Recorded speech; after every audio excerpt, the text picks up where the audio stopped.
Welcome to Flavor Text, a podcast where we explore the intersection between lore, story, and gameplay in Arkham Horror, the card game. I'm CrabbyTerror8, and I'm joined, as usual, by my sweaty and sweltering colleague, Kevling. How are you, Kevling? I'm fine, thank you, CrabbyTerror. How are you?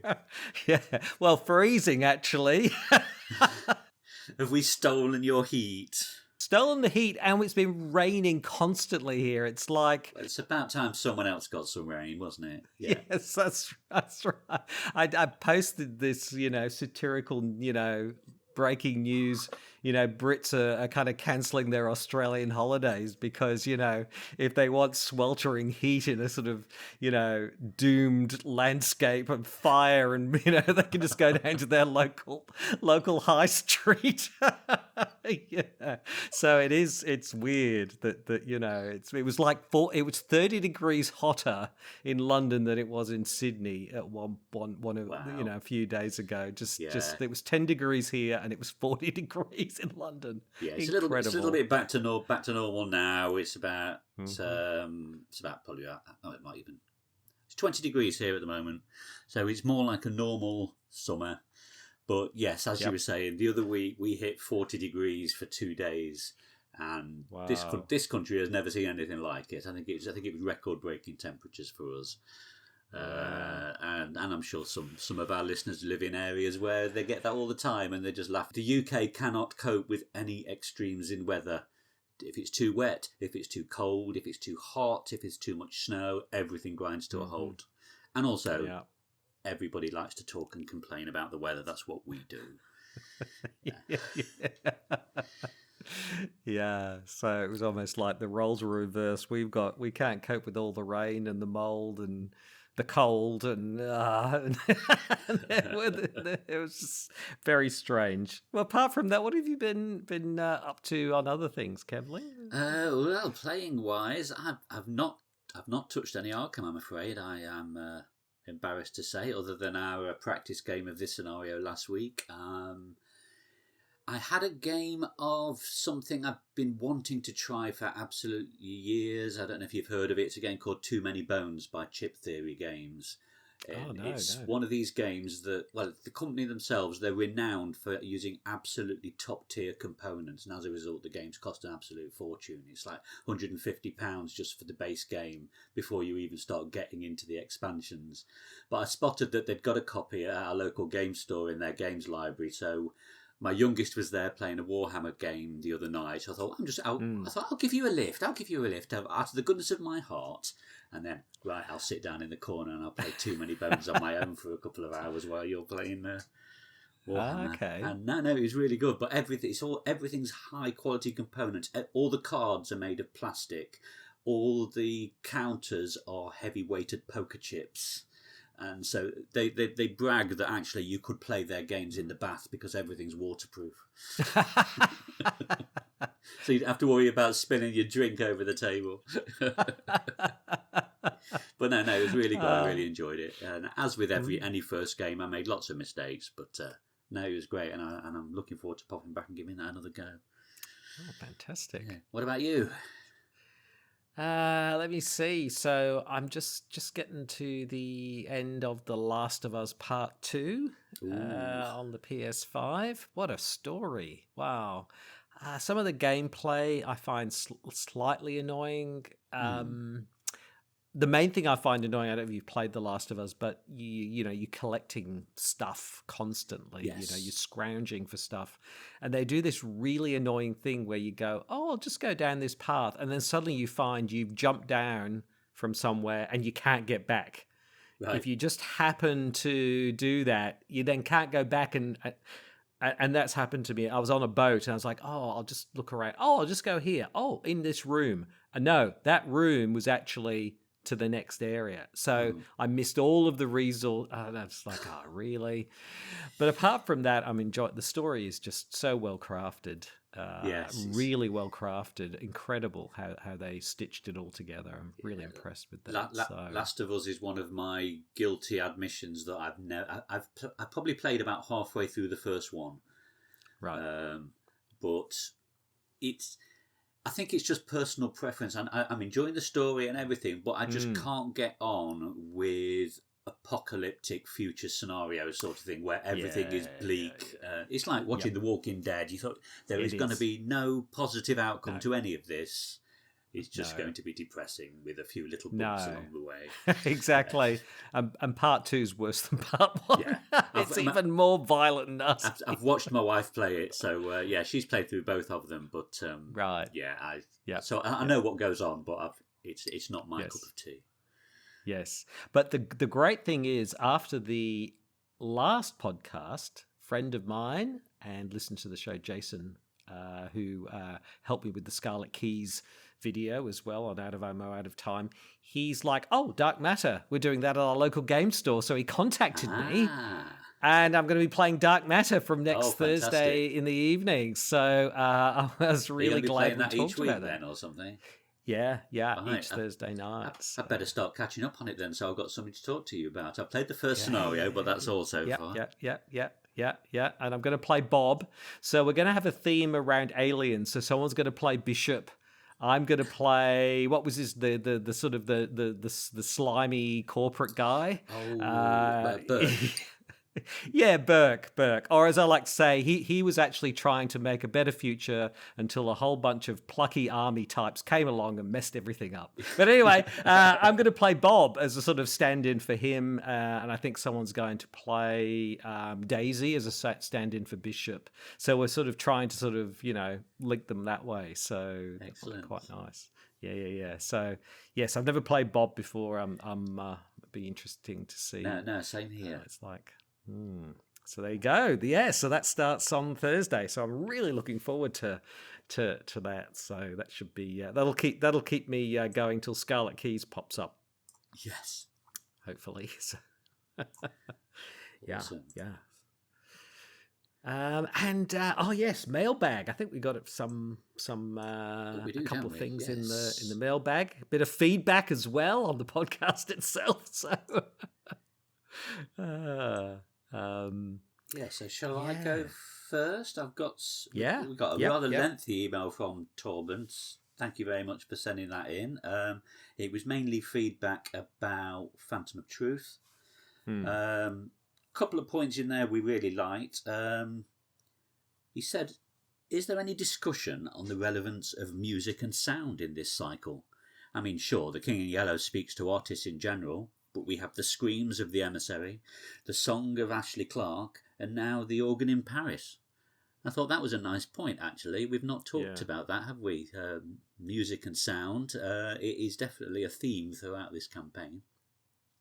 Yeah, it is. And that was a really great observation that it's not just visual and hallucinatory visuals that are being experienced, but also auditory ones as well. So that was really great to bring that up, and it's really great the way that these scenarios are really holistic like that, bringing all the senses to life. And we hadn't really paid any attention to the music and the sound, but it was a really good point. Yeah. He also mentioned the fact that the way that the scenario can play out differently depending on your level of doubt and conviction. He says, I thought it was the decision to chase down the investigators who were convinced was also a nice break, to give those investigators who up to now have always solved their scenarios with violence, for example, the burning of party guests gives conviction, to set a new challenge, because this time they are the hunted themselves and they need to evade rather than fight. So we haven't picked up on that. Obviously we'd picked up on the way the scenario played out, but yes, the main way you get conviction is through the violence, through the fighting, through being convinced about this is all real and I'm going to kill them all sort of thing. Yes. And now now the tables have turned. How the turns have tabled. That was a great observation as well, which I really appreciated. That was fantastic. And I just remembered the other thing is the smooth jazz. I was thinking about, in the back of my mind, if you decide to go back into the party afterwards, instead of burning it down, they're playing, I think there's smooth jazz or something playing in through the house or something. So So, oh yeah, no, that was really good. That was some great contribution there. So that was great. Thank you for that, Torben. Yeah, I also got a post as well from David Espinoza, and he writes about the Pallid Mask. He says the art of this scenario is top. Yeah, it is really good. How they bring that to life. And I love that the encounter cards make you move instead of presenting you from doing it. Also, the narrative in letting the Pallid Man go or join him is awesome. Yeah, it is a bit of a sort of a turnaround, isn't it? That you can, rather than fighting him, as you saying before, it's not all just fight. It's really great when it's more than just using violence to kind of deal with things. And that's another example of where that's the case. Excellent. Yeah. I actually noticed someone posted on Facebook, I don't know which Arkham Horror one it was, but they were like, oh, the man in the Pallid Mask has been taken over by a corpse dweller. What do I do? And there was a huge kind of conversation about it. And is it, there's nothing in the FAQ. And yeah, and it was like, oh, yeah, been there, done that. We also got some feedback, Kevling. It's very nice that we hear very positive things that people say, but we've also been asked about our recording schedule, I think, because I think people are feeling like they'd like to know what's coming up and when. So that is a good point. So yeah, it's Sunday the 7th of August as we're recording this. So we're recording Black Stars Rise today, Sunday the 7th of August, and our next scheduled recording is Sunday the 4th of September, where we'll be doing the final scenario. So if you've got any feedback about Black Stars Rise, if you can get it to us, say by Saturday the 3rd of September, then that'll give us time to include it in our next recording. And what we'll try and do, we'll set up a Twitter account or something like that so that we can post as and when we're recording, and to give you a bit more notice in case the schedule changes. Yeah, I think it's time we did that. That's a great idea. Maybe we'll be on the TikToks and the Instagrams and everything before we know it. Steady on. Yeah. One step at a time. So thank you for all those thoughts and feedbacks. We really do appreciate all of that. So it's always nice to hear what people say and contributions. So thank you. And yes, we are here with Black Stars Rise, the penultimate, I guess, the number 6 of the 7s. Oh no, number 7 of the number seven, of the 8 8 scenarios. So it's getting to the pointy end of things. So where did we leave things last time, Kevling? Where were we? Right. Well, last time we were being we were in the catacombs of Paris, weren't we? That's and right. We were trying to follow the man in the Pallid Mask. So basically, the end of that scenario is we would either have defeated him through good old violence, or we would have we'd ignored him and spent clues to successfully complete the scenario, or we would have been defeated, which is sort of our most frequent experience. Yeah. And then there were all these sort of different ways. You could go to the Louvre, you could have a hallucination. There was all these ways, but basically all roads lead to Mont Saint Michel, which sounds like a soccer team, but it's not, I don't think. It's actually a very touristy place. So yeah. Yeah. So I think it's like a UNESCO World Heritage Site or something like that now. It's got some sort of protection due to its architecture and history. Yeah, it's sort of a little bit like Venice in a way. It's it really derives all its income these days from a lot of its income from tourism, and I think very few people actually live there. And it's an awesome place. I visited there when I was a kid, but just looking at the pictures of it, apparently it was one of the few places to survive the 100 Years' War because of the fact that you can't. Yes.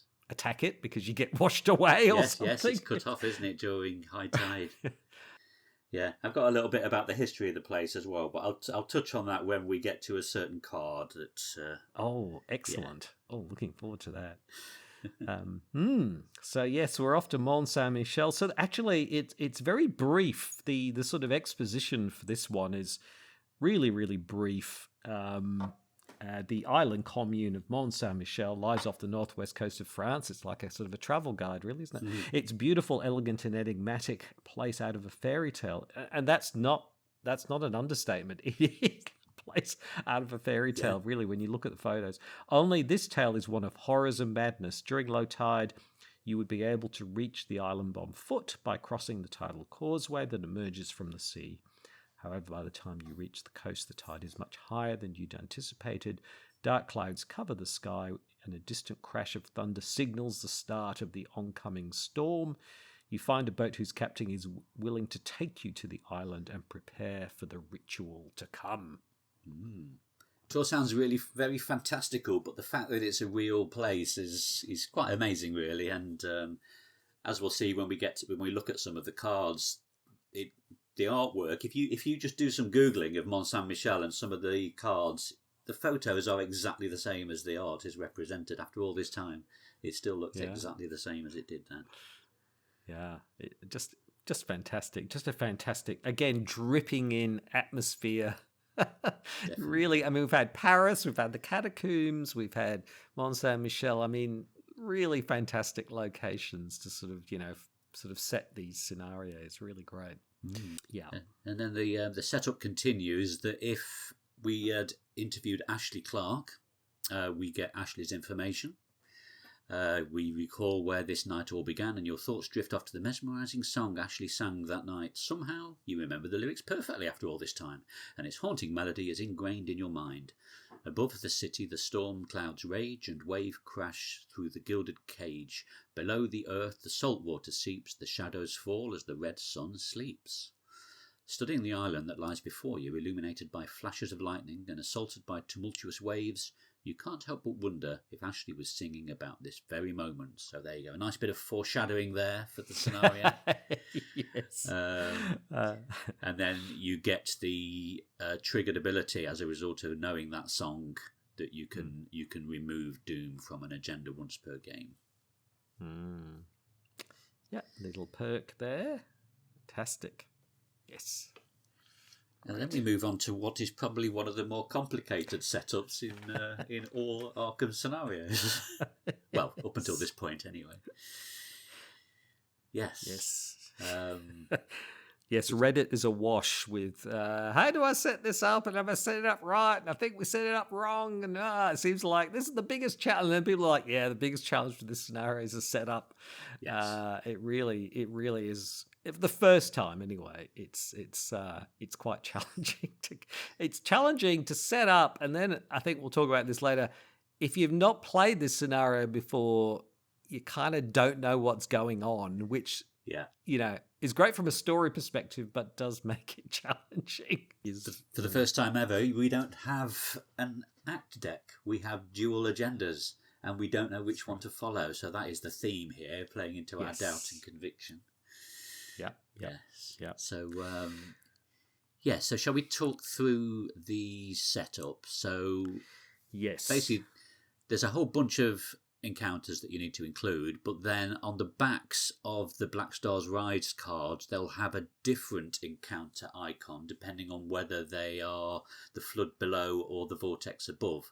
So, in line with Ashley's song, above the city the storm clouds rage, and below the earth the salt water seeps. So we've got two options in this scenario.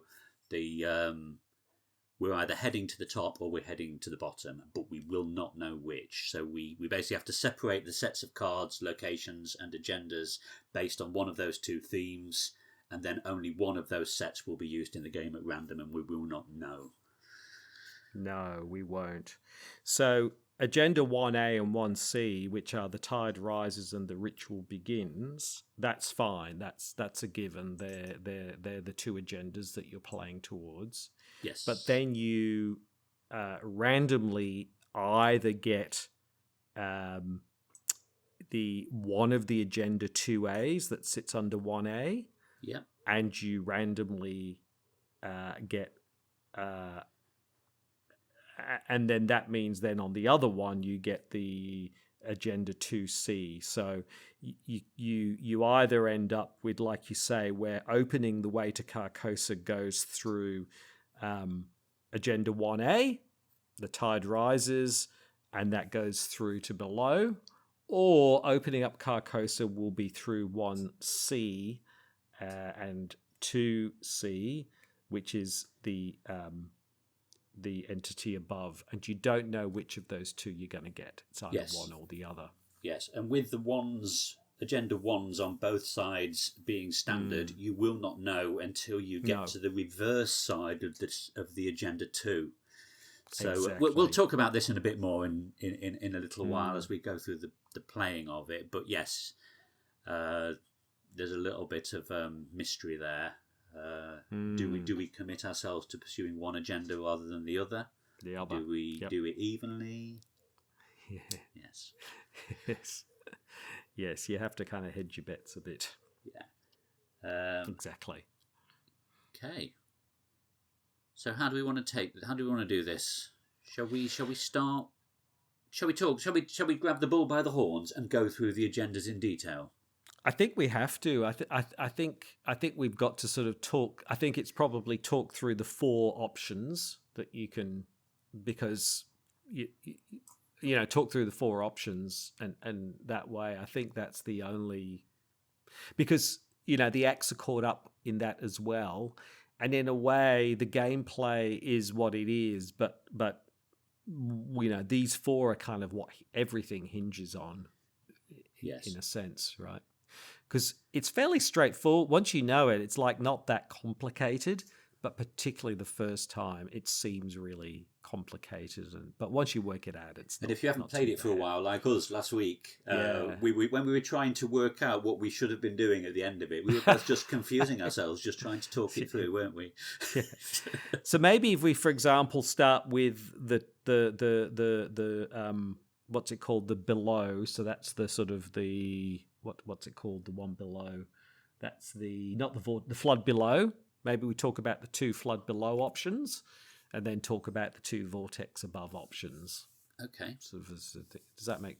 Yeah. Do you think that's the best way to do it? So yeah, as we said, we've got 2 agenda decks. We've got the A deck and the C deck. Yep. So the ones on both piles are always the same. So it's the agenda 1A is the tide rises. Your boat docks at Port L'Avancée, but with the rising tide and the torrential rain flooding the street, the boat's captain isn't keen on sticking around. He tells you he'll come back for you in the morning. You tell him not to bother. He probably won't be around by then. Yes. And then as a trigger action, investigators can spend 1 clue per investigator as a group to place a doom on this agenda, which can cause it to advance, and then we would gain 2 resources. Yes. So you can really direct. I mean, this is the thing that makes this different to normal, in inverted commas. It's already telling you here that you can stack the deck. Yes. So if you want to really go down agenda 1A/B path, you can actually spend clues to kind of make that happen.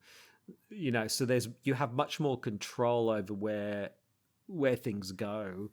And you can see that from that very first card, from that perspective. Yep. Yeah. And the Agenda 1C on the other side matches that one, really. That one's called The Ritual Begins. Dark storm clouds swirl overhead. A vortex of eldritch energy rages in the centre of the storm. The ritual has begun. The gate may appear above the abbey or below it. You must choose which route to pursue and reach the gate before H-Word's agents do. And then it's the same trigger there. We can spend 1 clue per investigator as a group to put a doom on this agenda and draw a card. So at this stage, we are presented with 2 agenda decks, both of which have got the ability to let you stack it slightly to add doom, and you don't know which one to pursue. Yes.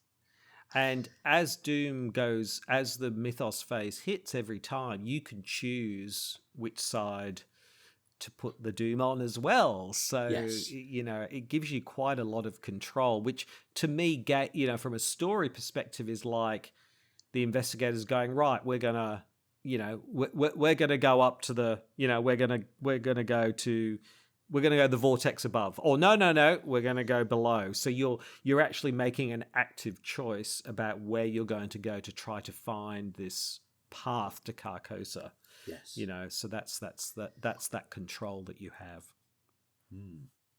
And also, Doom on any locations or other cards in play counts towards both of the agendas, but each agenda's Doom doesn't count towards the other one, if that makes sense. So if you've got one on each in play and one on a location, both agendas are classed as having 2 Doom on them. Yeah. And there's a lot of Doom generating cards in the encounter deck. Certainly are, yes. As well. So, it's all this Doom is like there's an impending Doom. I mean, it feels like it's really literal in this one. Doom is upon us, and we've got to make a decision. So unlike a lot of scenarios where you kind of know, okay, I've got to go along this path. So if I'm thinking about where Doom awaits, is that right? From Dunwich, where Doom awaits? That scenario. You know where the Doom awaits. You got to get up the hill, right?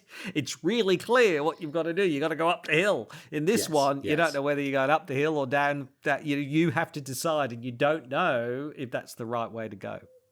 So then the next step would be, obviously, we have allowed Doom to build up on one or the other of those Agenda 1s.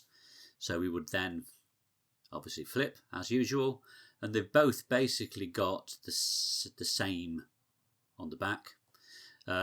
So 1B, should I say? Red Dawn's Sunrise. The tide continues to rise rapidly. The outer walls of the village are assaulted by hurricane-force winds and freezing rain. The storm only grows in intensity as the evening turns to night. Soon the tide water will completely flood the city. So shuffle the encounter discard pile and the set aside copies of Tidal Terror into the encounter deck. And then both of them do this same check, which I think is really nice because it's almost talking back to you about how you have approached this scenario. Yes. So if you're being a bit cautious and you're trying to put the same level of Doom on both, so that because you're not really sure, then it will say if Agenda 1C, as in the other one, the other agenda, has 3 or more Doom on it, so because you've been a bit cautious and keeping them both level, mark a doubt in your campaign log. So you weren't sure which way to go and you were trying to play it safe.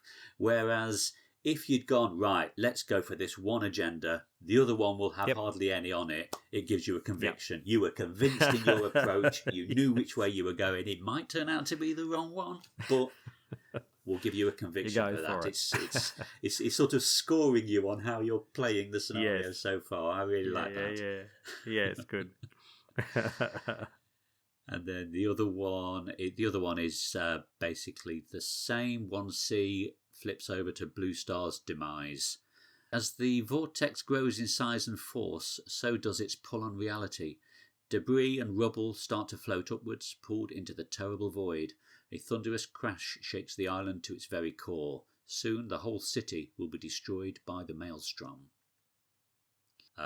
So it plays out exactly the same, only Riftseeker gets put into the encounter deck, and it's the same logic about whether you've convinced or you have any doubt about how to progress.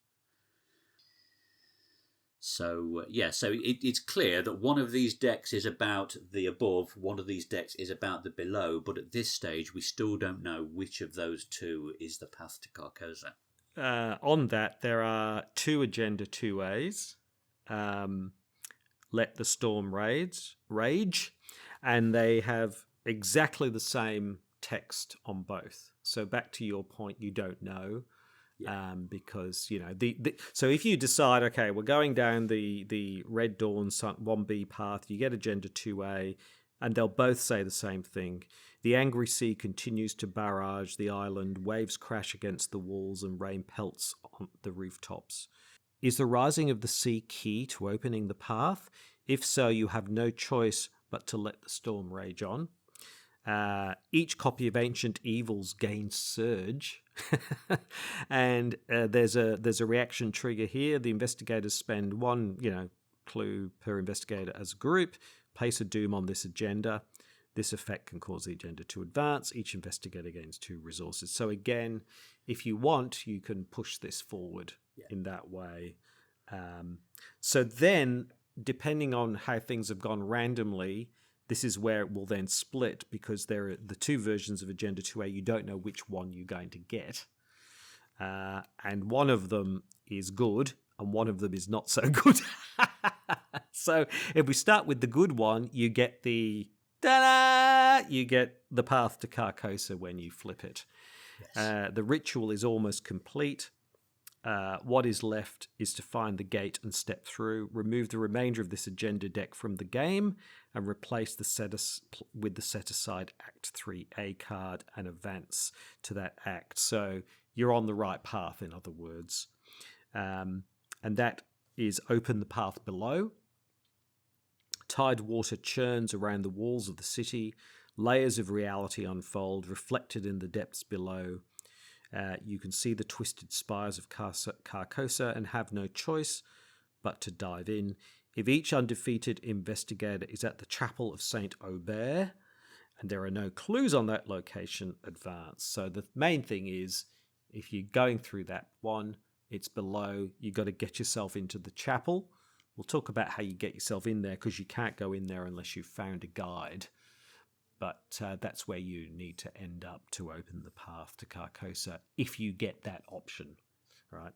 If you do that one, only you can stop Hastur from escaping his prison.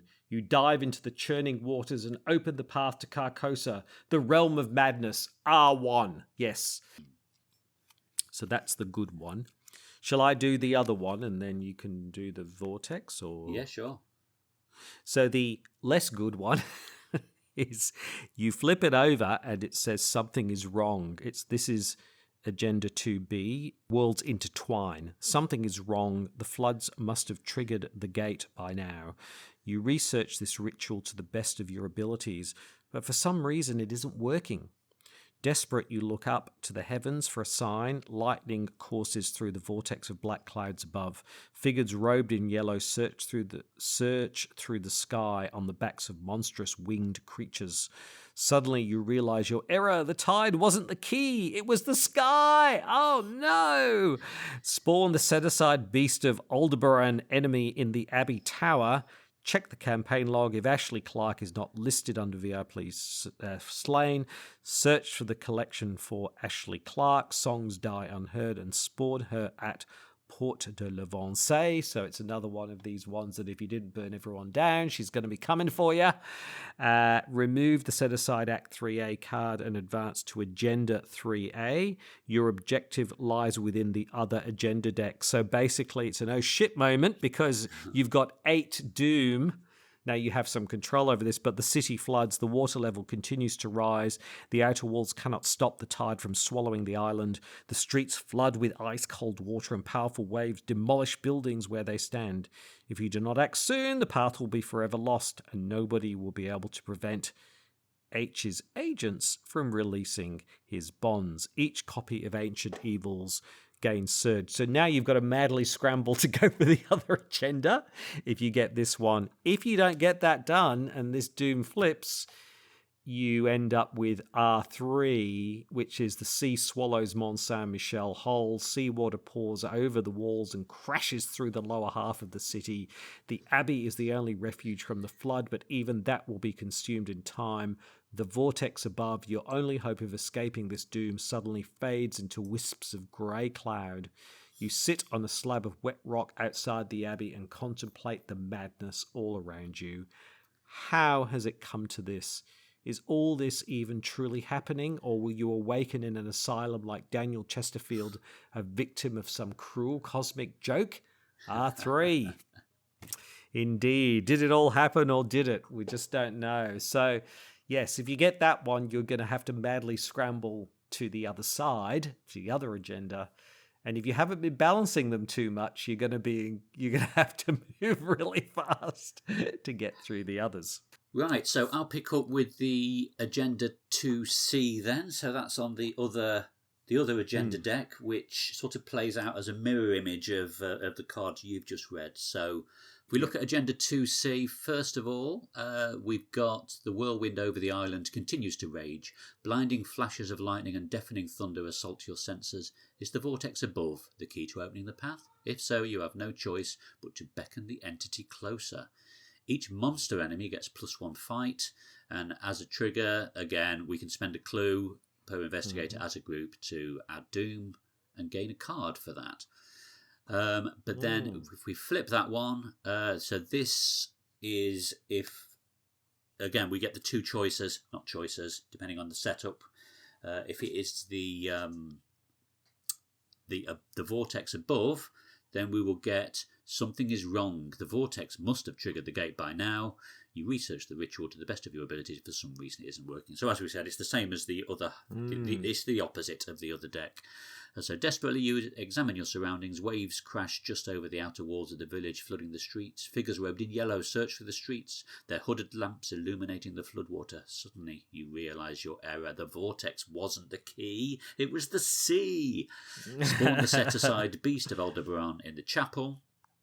And then spawn Ashley, if she's still alive, in Port de l'Avancée. You would then progress to Act 3... Sorry, you would remove Act 3C from the game and advance to Agenda 3C. So 3C. Agenda 3C is Swallowed Sky. The maelstrom in the sky envelops the horizon. The islands start to break into pieces. The screeches of uncanny creatures fill the air, an unholy choir praying to a force beyond your comprehension. If you do not act soon, the path will be forever lost, and no one will be able to prevent H-Word's Ancients from releasing his bonds. Each monster gains +1 fight. 8 threshold on that. But if that advances, the vortex consumes the Abbey of Mont Saint-Michel, shattering it into 1,000 shards of reality. Gravity's hold on the island is released, and debris begins to lift into the air. The lower streets of the island are the only refuge from the angry sky, but even they will be consumed in time. The tidewater, your only hope for escaping this doom, suddenly recedes, and floodwater seeps into the earth below. You sit at the edge of the North Tower, below the Abbey, and contemplate the madness all around you. How has it come to this? Is all of this even truly happening, or will you awaken in an asylum like Daniel Chesterfield, a victim of some cruel cosmic joke? Resolution 3. The alternative version of Agenda 2C, then, if this was the correct deck to be following, you flip Agenda 2C and you get the Path to Carcosa. The ritual is almost complete. All that is left is to find the gate and step through. Remove the remainder of this agenda deck from the game and replace it with the set-aside Act 3C and advance to that card. So Act 3C is Open the Path Above. Clouds churn over the Abbey Tower, layers of reality unfold. Through the dark storm clouds you can see the twisted spires of Carcosa. You have no choice but to make the leap. So the objective is, if each undefeated investigator is at the Abbey Tower and there are no clues on that location, advance. So then when you advance, you get... Only you can stop H from escaping his prison. You leap into the churning maelstrom and open the path to Carcosa, the realm of madness. Resolution 2. So yeah, essentially you've got your two agenda decks. The card 2 in both decks will possibly be it's a 50-50 chance of whether that's the one you want. So you've either gone down the wrong deck or you've gone down the right one. And you've got no way of knowing until you get there. And if you go down the right one, you get the act, but if you go down the wrong one, you get a third agenda. So I think that's the simplest way of explaining it without going into too much detail. That is, and so it's this constant balancing act between wanting to force the agenda down a certain way, but not so much that if you have to turn back and go the other way, you know what I mean? You want to still be having some doom on the other one, because you don't want to get to a place where you've got to do too much, because you only have 8 doom if you end up in the wrong place. Yeah. So but I guess at least if you do end up on the wrong place, you do have the choice of putting the doom on the other agenda to try and at least get you back on track. So there is that mechanic in there. Yeah. Exactly. And also, if you've got Ashley's information, you can take a doom off an agenda in play. So that's a nice little... So essentially, in that case, you would have 9 turns, if you've gone the wrong way. So is it like a 25% chance? Because there's which one gets randomly chosen and then what you choose. So there's sort of... It is, isn't it? You know what I mean? Yeah. Yeah. So you'll kind of get it right one time out of every 4 if I'm... Is that right? I suppose whichever one you choose, it's 50-50, isn't it? 50-50. It is 50-50, right. It's 50-50. Yeah, it's 50-50 which is the right one, and then obviously it's 50-50 as to whether you choose the right one. Yes. Yeah, it really comes down to... The interesting difference between the two sides is that the below ones, Ancient Evils gain Surge. In the Vortex above ones, monsters get a +1 fight. That might be the thing that sort of tips you to go one way or the other. So if you've got a party of 4 with plenty of firepower, +1 fight for the monsters, no big deal. Let's start there. Whereas Ancient Evils surging could surge into another Ancient Evils, and you could be in a world of pain before you know it. So, So shall we go on a tour of the island now and look at the various locations that we'll be encountering? I think so. I think we can sort of say, I think we've covered that pretty well. And I think, the dynamic is there that ultimately you're going to, you're trying to find your way through to which one. And yes, it's really then about just going around the island, being a bit of a tourist, really. Tourist in a storm. And most of these locations, there is a random choice of 2 as well. So there's that that plays into well. Obviously, there's a couple of them that are specific to whether it is the above or the below set of cards. That's right. Then the rest of them are just purely random. Yeah, exactly. The Abbey and the Tower are kind of contingent, but the others are... Yeah, exactly. Okay. Exactly. Do you want to take the first one then, seeing as I've just done the last agenda and act? Okay, shall I start with Port de l'Avancée? Because I think that's where you kick off, isn't it? I think it is, yes. So, yeah, it's a sort of as dark and gloomy, can't see very much in it, but it says, this gateway serves as the entrance to the Grand Rue during high tide, and I'm assuming that this is actually a place. That it is. It is, yeah. It looks exactly like that in the photo, that sort of arch with like a beam across it that you can just sort of make out there. Awesome. I can just see all these tourists at Mont Saint-Michel with these cards, walking around, What is this Arkham Horror that they are talking about? Exactly. I am so sorry. The gateway serves as an entrance to the Grand Rue during the high tide when a boat is the only means of reaching the city. And if you flip it over, there's no flavor text. It's 2 clue, 3 shroud location. And it has a double action. Move 1 doom from one agenda deck to the other, then place 2 clues on Port de l'Avancée. So that's another way of sort of managing the doom and whatnot. And I suppose you could move the doom from one agenda to the other and then use 2 clues to add another doom. So you could, you could really push things forward if things are, a bit rough. Yeah. And the literal translation of Port de l'Avancée is door of the advance or the advanced gate or something like that. It's the first of 3 sort of barricades that were protecting the island. Yeah, it certainly worked.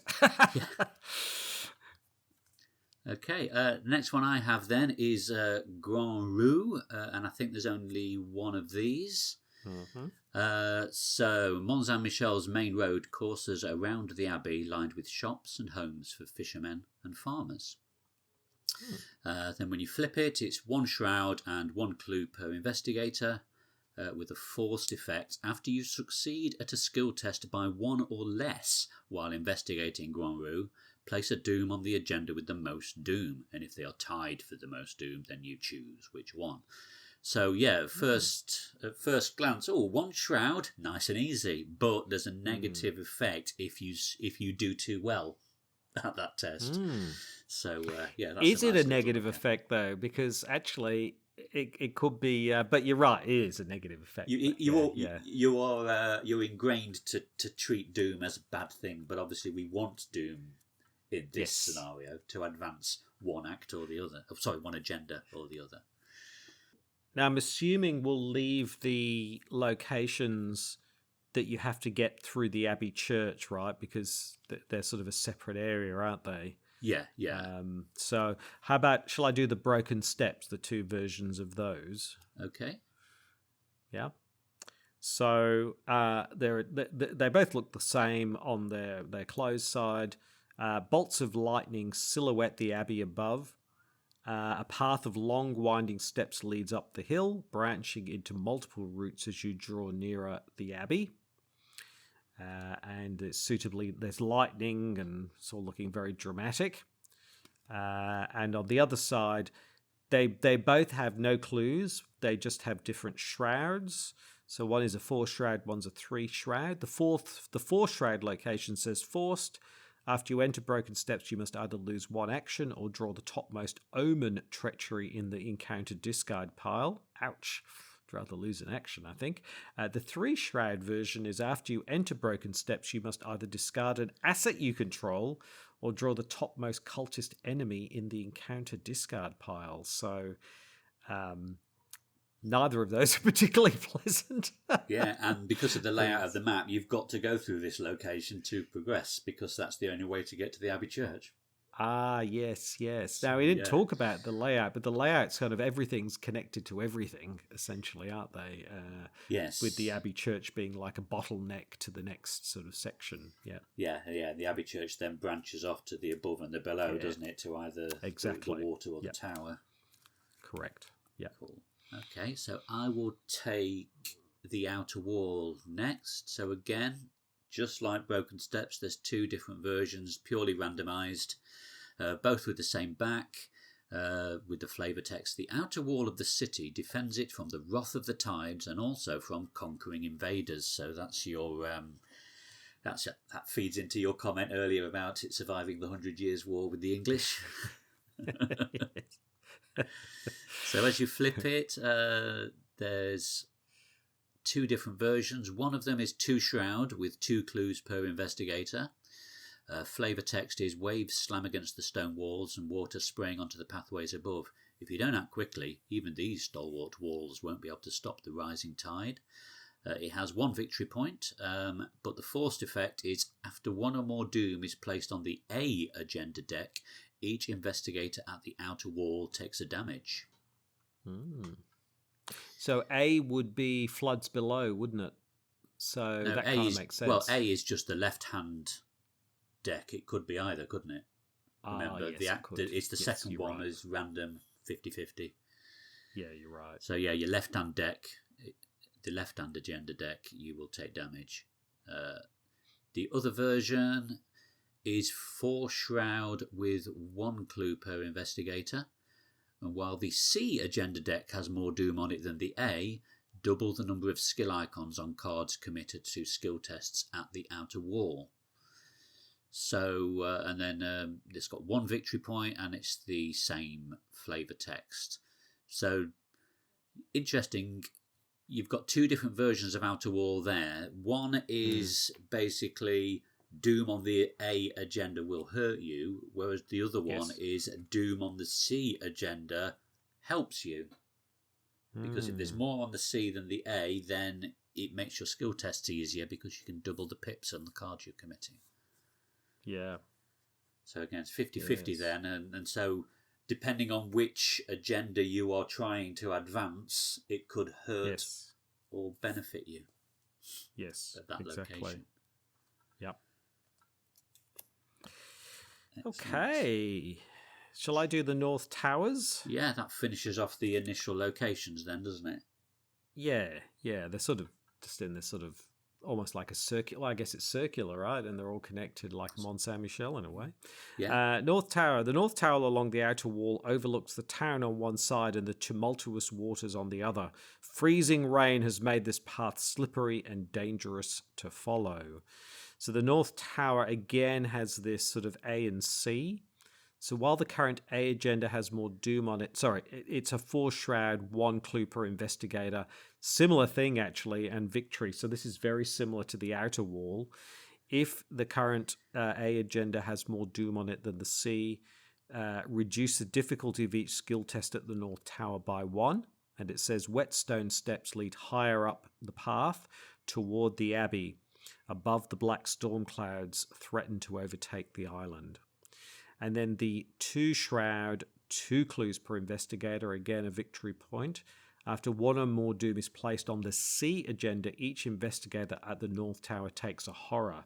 So whereas at the Outer Wall you benefited from the C agenda, it's the opposite here at the North Tower. If you're, they've flipped it around, which one you get some benefit from. But again, it's going to be random. So you might end up with both bad, both good, 1 bad, 1 good. You might be going for the A agenda, C agenda. There's lots of different ways this could play out in sort of different ways. And that North Tower looks exactly the same today. But yeah, I did some Googling last night, and I saw a photo of just tourists stood around that sort of circular parapet. The only difference is I think there is probably a safety barrier over that in that sort of hot open circle in the middle, just to stop you falling down into the tower. But I've always found that image. It sort of almost looks like a bit of a maze, doesn't it? That the way that art is presented. Yeah, it does. But that is actually like the circular parapet on the top of the tower, and on the right is some stairs leading up to it, and then there's stairs leading up towards where you're looking from. So you're sort of looking down at the tower in that art. You're looking down towards the top of the tower, if that makes sense. Yes. Yeah. And these days there's a little like telescope you can sort of look at on everything. Oh yeah, fantastic. Yeah. Tour du Nord. Yes, they didn't put the French name on that one, did they? They left. Maybe they thought that we could only cope with so many French locations. Right. Let's leave these ones as English. Whetstone steps lead higher up the path towards the Abbey. Above the black storm clouds threaten to overtake the island. Well, I think that's the same text in that one. Here we go. So that's the North Tower. So that's the main location. So now we move over to the Abbey Church, don't we? Yes, that's right. So again, there's only one version of the Abbey Church, I think. Correct, that's right, yep. So the flavour text is, you'll have to find a path not blocked by debris and rubble in order to reach the Abbey. So it says the path leading to the Abbey Church is blocked. As an additional cost for you to enter the Abbey Church, investigators at Broken Steps must spend 3 clues per investigator as a group. And then you can see from the icons along the bottom of that card that this is like the centre point of the rest of the map. It's connected to loads of different locations. So looking on the reverse side, once we flip it, it's 3 shroud, 1 clue per investigator. If there are 2 agendas in play with different agenda numbers, Abbey Church gets +2 shroud. So again, it's penalising you here for pursuing one agenda ahead of the other. Mm-hmm. If you're keeping things level, it stays easy. But if you're taking the plunge on one or the other, it gets a much higher shroud. And that's reasonable. You probably can get to the Abbey Church with it fairly balanced, I would have thought. You probably could, right? Yeah. Shouldn't take too long to get the clues, yeah. And then the forced effect is when the Abbey Church is revealed, you then put the rest of the locations in play. The set aside Chur Gothique, I'm butchering some of these pronunciations, I'm sure, Knight's Hall, Cloister, Chapel of St. Aubert, and the Abbey Tower. And it's worth a victory point as well, this location is. Yes, so you put those all out.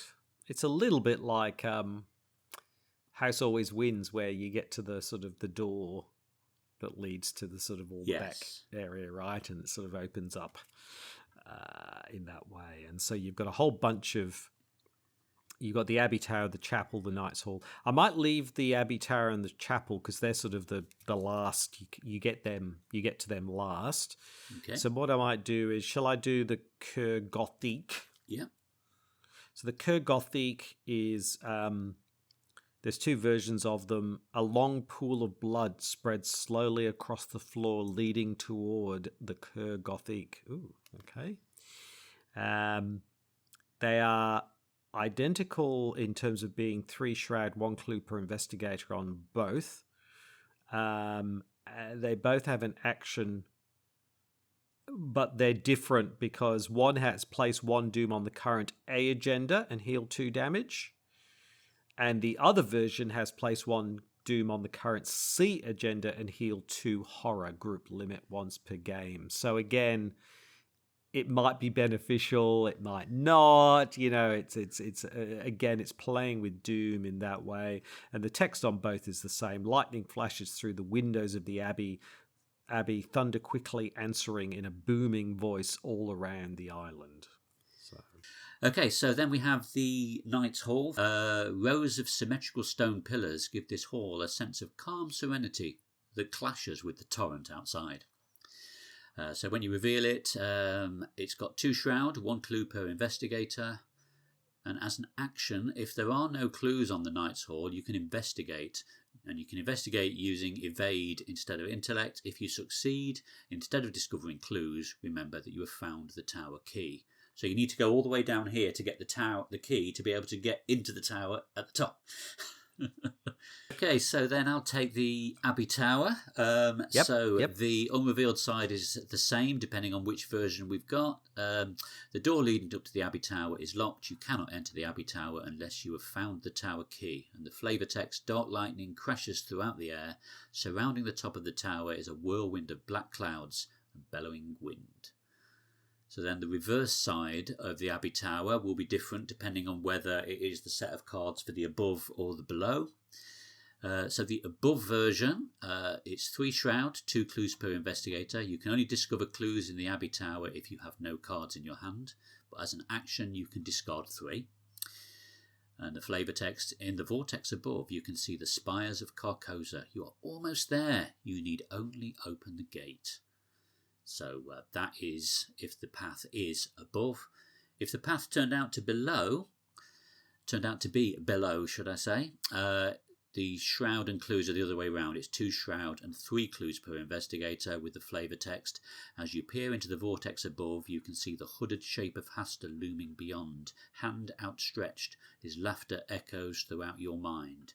And also, the Beast of Aldebaran would have spawned here, because this is not the direction you should have been heading. So I'm guessing that's why it is that you also get the victory points, because you've wasted your time coming up here. You've got the monster to deal with. So if you're going to do all that, you may as well get a couple of victory points out. Yes, exactly. Exactly. So that sort of takes care of the Abbey, because there's the Abbey, the Cœur, and then the Tower. So that's all sort of one thing. If you go the other way, shall I do the cloister? Yeah. So the cloister is the open arcade of the cloister is normally restricted. Oh, it's still part of the... Are they all part of the Abbey? Sorry, they're probably all part of the Abbey, aren't they? The open arcade of the cloister is normally restricted to the monastery monks and religious leaders, but with the Abbey seemingly abandoned, it takes little effort for you to sneak your way in. And on the unrevealed side, it is a 2 shroud, 1 clue per investigator location. A lone monk patrols the covered walk, surrounding himself in whispered prayer. He doesn't seem to notice the storm threatening to tear the Abbey down. Now here you can take an action. If there are no clues on the cloister, you can parley using a willpower of test of 3. If you succeed, remember that you have found a guide. So if you're playing this true solo and you've got an investigator with a 1 willpower, you're going to have some trouble here because you need to find the guide if you are going to end up in the chapel. So that's your entry to the chapel. You need the guide. Yep. Yeah. So that just leaves the chapel, which is the vortex. If it's the vortex sort of way to the Carcosa, then it's the tower. So you get the key and you end up in the tower. If it's the flood below, then you've got 2 versions of the chapel here. They're both the same on this side. The way to the chapel is hidden You cannot enter the chapel unless you find a guide, which you could find in the cloister. Waves crash violently upon the rocks. The chapel stands lonely against the rain, barely able to survive the storm's onslaught. Now, the two versions here are: one is the path is open, so it's where you need to be because you've got that randomly. It's a 3 shroud, 2 clue per investigator location. You can only discover clues in the chapel of Saint Aubert if you have 3 or few remaining sanity. So as we saw in the tower, it was having no cards. Here, it's about the amount of sanity that you have, but you can take horror. That allows you to get to that place, and then that would allow you to get your R1 or R2 outcome. The water below, you can see spires of Carcosa. You're almost there. You need only open the gate. So it's a mirror image of the tower. But if it's the wrong way, then it is Waters Forbidden. It's a 2 victory point location, 2 shroud, 3 clues per investigator location. As you peer into the water below, you can see the hooded shape of Hastur looming beyond, hand outstretched. His laughter echoes throughout your mind. So it's a mirror image of what we saw in the tower. So again, depending on whether you've made the right decision or not, it is the best place to be, or you need to be somewhere else. Yes, and this is where the beast would be if this was the That's wrong right. location. Exactly. So it's all beautifully kind of designed and sort of nicely kind of everything's a mirror image of each other. Once you know that, it's quite elegantly designed from that perspective. Now, while we're at the Chapel of Saint Aubert, I've got a little bit of Mont Saint Michel history for you. Ah, excellent. Apparently, in the year 708, Aubert had a vision in which the Archangel Michael instructed him to build an oratory on this rocky island on the north coast of France. He paid no attention to the vision at first, doubting it was a true vision, so he appeared a second time, and Aubert hesitated, lest this be a demon of some kind. At last, in exasperation, Michael appeared to him a third time, this time poking him in the head and ordering him to complete the task. Where the Archangel touched him, he was left with a hole in his skull. And then after the oratory was built, it was dedicated on the 16th of October 709. And then that is eventually what became Mont Saint Michel, Saint Michael, the Archangel. Right. And then allegedly, his skull, complete with hole, is still seen in the Saint-Gervais Basilica in Avranches, although skeptics suggest that the skull is in fact some historic relic showing evidence of trepanning. But yeah, interesting. Fantastic. Yes. Man. And again, that chapel of Saint Aubert looks exactly the same today. It just looks like this little hut on a rock next to the Mont Saint Michel itself. There you go. There you go. 3 times, eh? It's like, mate, get just on with it, will you? I want an oratory there. Oh, nag. That's all you get from the Archangel Michael. Nag. Apparently, he put down this vision to of having eaten too much cheese at one point as well, so I thought that was quite a nice little touch. That's a very too much wine and cheese. Yes. So that's it, really, isn't it? That's it. Yeah, I mean, there are a couple of encounter cards that are specific to this scenario as well, aren't there? There's a couple of enemies. Yes. They're the ones that we put into the deck at certain points. There's the Tidal Terror. Which is 4 fight, 4 health, 2 evade. He's classed as a monster, so he's one of the ones that gets that +1 fight on a certain deck. And he will either spawn at the Porte de l'Avancée or the Chapelle Saint Aubert. And he is also Hunter. But he has the flavour text, when the tide is high, they emerge from the sea to feed. And then the other version is the Rift Seeker that gets put in if the other deck is the one that you're pursuing. Monster, Biake and Cultist, 3 fight, 3 health, 4 evade. Forced, after Rift Seeker attacks you, you must either take an additional damage and an additional horror, or place a doom on each agenda in play. Right. But as an action, you can place a doom on each agenda in play anyway, but take and take 2 horror to parlay with him to discard him. Right. Interesting. So I guess it depends. If you're not up to fighting, you're going to be having multiple doom every time he attacks you. That might be the safer option. Yeah. I mean, there's also Worlds Merge, which I mean, I'm not going to go through what it actually does, but just the imagery is very striking. It's this sort of Carcosa and Mont Saint Michel, like almost touching. Yes, they're so close to each other, which is it's like an inverted view of Carcosa as well, isn't it? Yes, looking at the artwork. Exactly.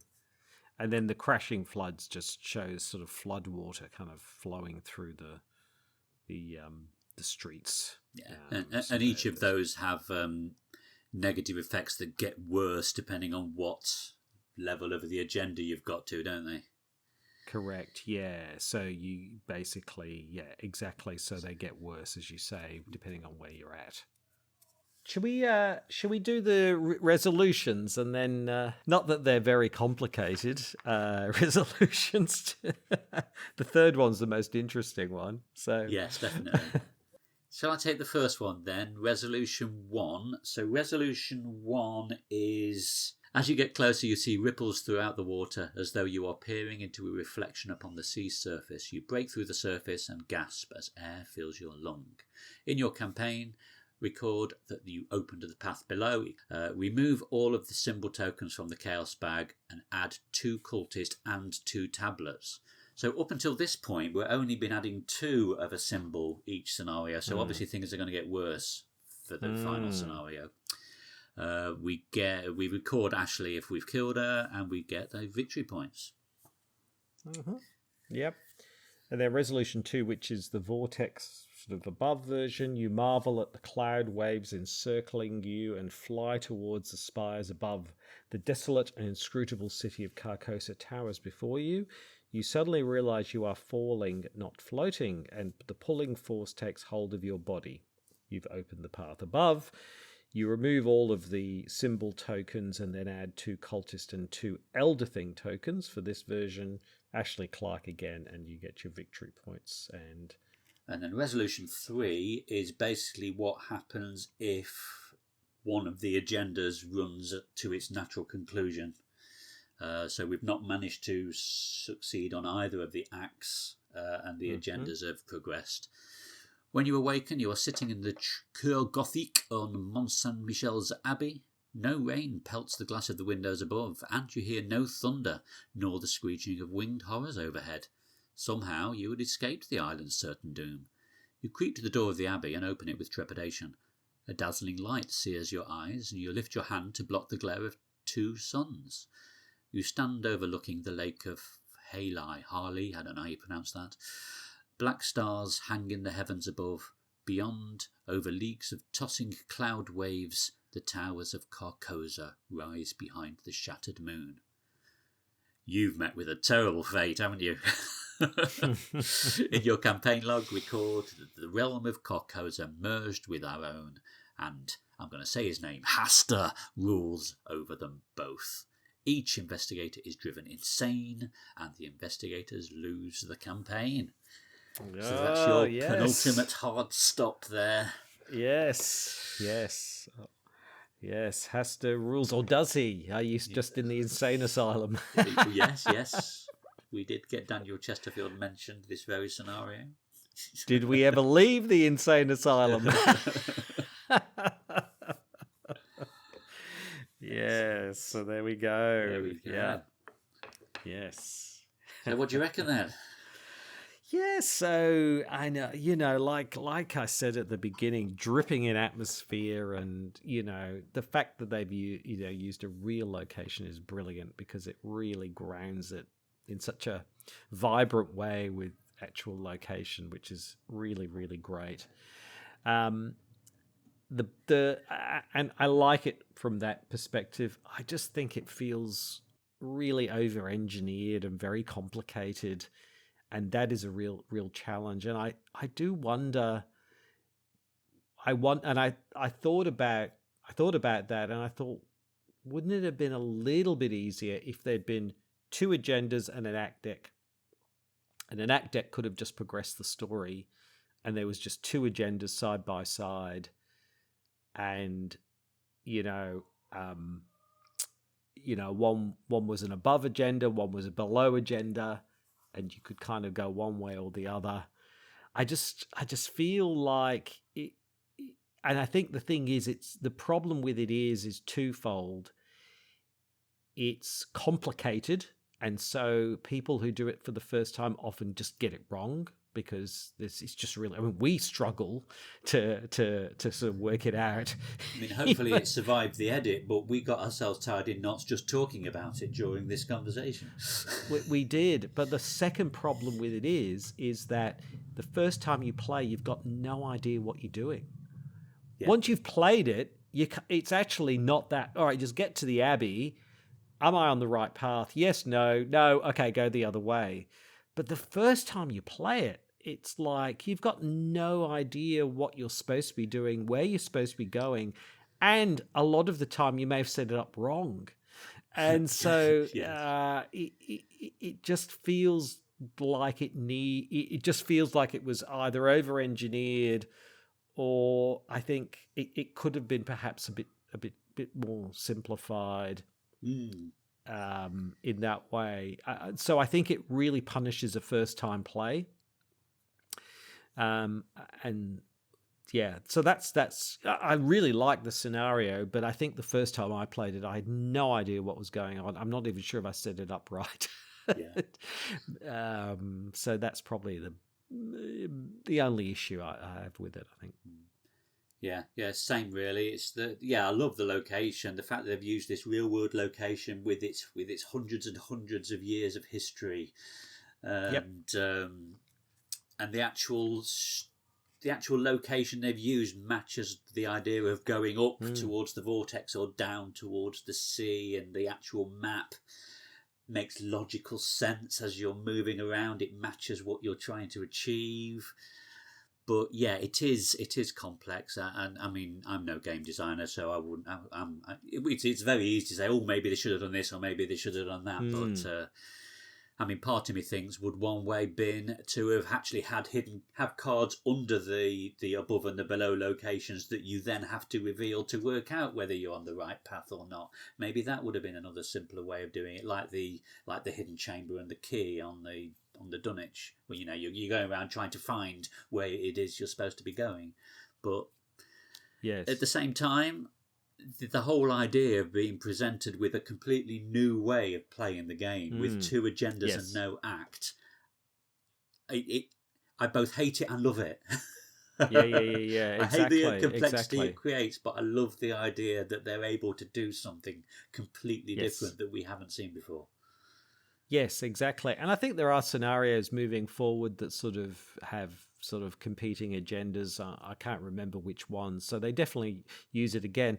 And the thing that's really good about it is, I was just saying before, you're kind of confused and you don't know which way to go. That fits perfectly with the story. In fact, once you know it really well and you're kind of gaming it a bit more, that doesn't fit with the story quite as strongly. So from a story perspective, it absolutely is on point, because you'd be flumbling around trying to work out which way to go. Should I go up? Should I go down? Who knows? I don't know. And that's absolutely the way the story is. I agree with you on that. I think it's great that the way they introduce that, which they hadn't done before, because if you look at Where Doom Awaits, that's a similar thing. It's sort of close the gate before the bad thing jumps out kind of idea. It's that kind of scenario. But Where Doom Awaits is really straightforward in kind of a bit of a boring way almost. You're just running up a hill, aren't you, from memory? Or you're already you're at the top of the hill, and then you're basically, trying to close the gate kind of thing. Whereas here it's much more involved. So yeah, that is that's really good from that perspective. I think it just and I think, given the sort of the way you kind of get this, it's quite hard for them to explain the setup more in a more involved way, because there's only one, double-sided page. Whereas these days, with the whole book, you can sort of take more time to kind of explain what to do and things like that as well. So excellent. So where are we going next? Well, Dim Carcosa, hey, the final scenario. We're actually there. We've actually made it. Yes. I think from memory, I've barely ever played this scenario because I've always gone insane before I got to the very we got overcomplicated by this scenario and we never made it out. Never made it out. Yeah, exactly. So I'm really looking forward to the final scenario and how that plays out. From memory, it's really great because it's got lots of good stuff in it that make it a really interesting scenario. So I'm looking forward to that. Yes, definitely. Yeah. So as we said earlier, we shall hopefully be recording that on the, did I say 4th of September? I think I said 4th of September. Yeah, that sounds right. Yeah, Sunday the 4th. So if you've got any feedback on this scenario that we've just discussed, please get it to us before then and we can include it on the next podcast. Absolutely. And we'll have, where you can contact us and all those things in the show notes. Hopefully we'll have a Twitter feed set up as well by then. It's all so exciting. Excellent. So thank you very much for listening. And yes, please send us messages. Please subscribe. We really appreciate all of that. And we'll look forward to chatting about Dim Carcosa next time. But until then, I'm CrabbyTerror8. And I'm Kevling. I'll see you later. Bye. Bye. Thank you so much for listening. Please like and subscribe. We really do appreciate that. You can find this podcast on all major podcast platforms, whether it's Spotify, Apple, Google Podcasts, you name it, you can find us there. If you would like to send us your thoughts, you can do that. We have a Gmail account, so please send those to ftextpodcast, that's FTEXT podcast @gmail.com, and we'll look forward to hearing from you via email. We also now have a Twitter account, and you can also send us thoughts there and stay up to date with when we're recording next and those sorts of things. And you can find us on Twitter at @textflavor. And all of these links and things will be in the show notes. And until then, on behalf of Kevling and myself, thanks again, and we'll speak to you soon. Thanks. Bye.